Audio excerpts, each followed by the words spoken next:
حقيرة مقيرة غامرة غدوك حدوخة مدوخة غكورة غدوك.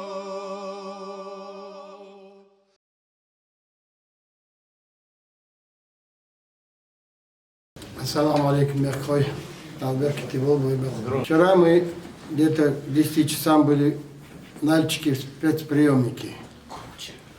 Всей общиной, общественной организацией, да. Совет Тейпа выезжала в Нальчик по поводу задержания наших ребят. Незаконного задержания наших ребят. Мы беседовали с адвокатами, с начальником того же ИВС, где нас заверили, что ребят наших не трогали, и там не избивали, а избивали здесь, в республике. Поступили с побоями туда, с избиениями. Адвокаты занимаются плотно этим делом, и там все нормально. Отсюда, от нашего главы, команда такая, чтобы наказали по самым жестким мерам тех ребят, которых задержали, и есть команда, якобы, что еще задерживали. Чтобы было неповадно всем остальным людям нашей республики. Он неповадно, чтобы было дело. Дается команда, чтобы задерживали еще ребят. Малсак разговаривал, Малсак Ужахов с начальником ИВС, он заверил, что у них там все нормально. Ассаламу алейкум. Добрый день, уважаемые соотечественники. Как вам известно, 26 марта 2019 года в городе Магасе состоялся санкционированный митинг.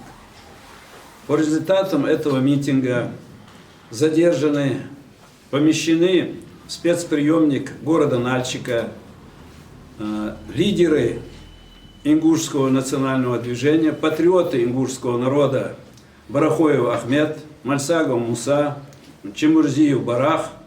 В следственном изоляторе содержатся молодые люди, против которых пытаются возбудить уголовные дела.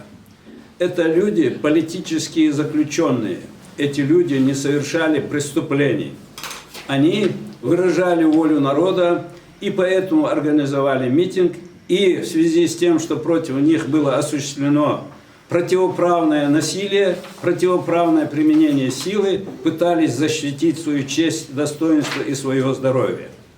В связи с тем, что они являются нашими коллегами, нашими единомышленниками, мы вместе работаем по защите нарушенных прав ингушского народа, Совет Тейпов ингушского народа посчитал необходимым навестить их в городе Нальчике, проведать их, узнать об их здоровье, если есть необходимость оказать им там материальную, моральную поддержку и высказать свои пожелания скорейшего возвращения домой.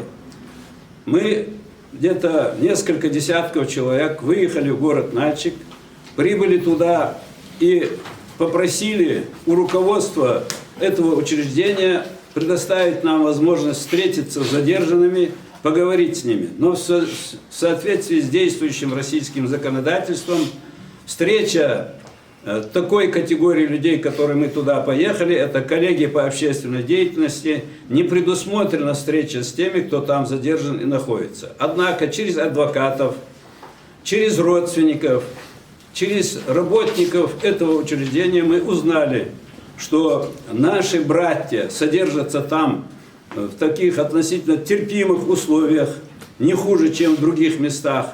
На сегодняшний день они ни в чем не нуждаются.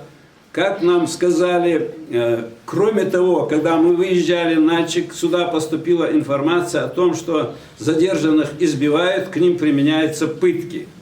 Мы попытались дотошно выяснить, насколько соответствует это действительности. Из того, что нам сказали адвокаты, родственники, стало ясно, что не все это подтверждается. Есть на некоторых задержанных следы побоев, но неизвестно, время и место происхождения этих побоев и кто в этом виноват.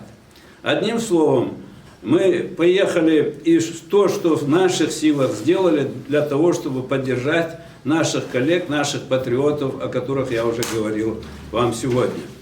Я полагаю, что в ближайшее время правоохранительные органы Российской Федерации установят невиновность этих людей, судебные органы пересмотрят ранее принятые решения, отменят те судебные решения, которые были приняты по аресту наших коллег, оправдают тех молодых людей, против которых сегодня возбуждаются уголовные дела.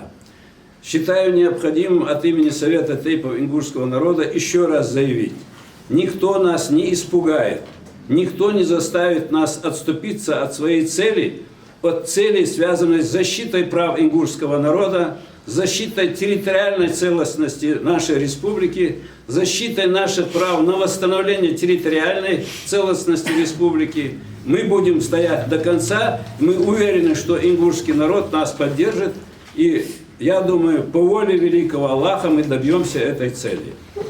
Баркалуша. Спасибо.